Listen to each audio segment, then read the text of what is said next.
A když návrat kolem 11. Proč? Jo, já vím, no, to si taky jsem Že nějaká hospoda u Brna je zamluvená. Jak je to? Jste radši míň a víckrát než víc. Vidíme, jak tě moc sedlali, já? Tam se natáčeli po stříži. Aha, tak byl z Ústrejdy Voříška a voz. Ne Ústrejdy Voříška, Ústrejdy Vořecha. Tomu tam chodil, ne, s pistolkou. Ta Regina, abyste to věděli. A na Voříška furt pre. A on řekne, já tebe taky piču, a já Vojtíšek úplně takhle pal nohama. Pre, na Voříška. Pre, já ti zestřelím. Tak, ještě To bylo, já se zestřelím. Nejlepší den. Vojta, dej si zabiju. Nejlepší den něho Skončil s tvým životem, nebo něco máš? Péro, a Vojtěch všechno. Co, ty tady máš Péro, nebo co?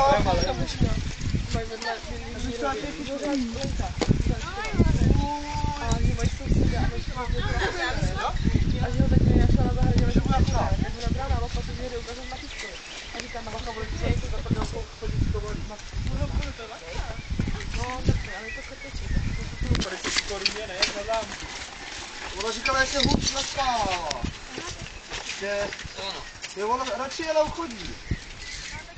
Ale já nevím, co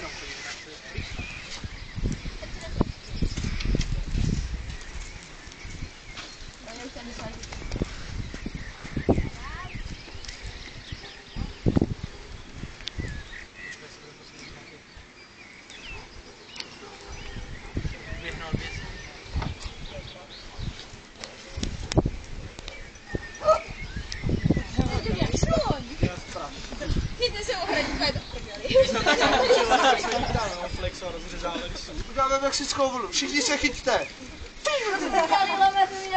Za ucho, vždycky jsme se drželi všetci a poslední za ucho lamoře.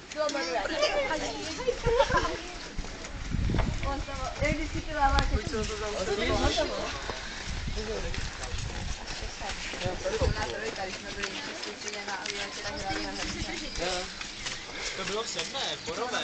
Žoupni ho do té prdele, ne? Ega! Když blbá, já ho.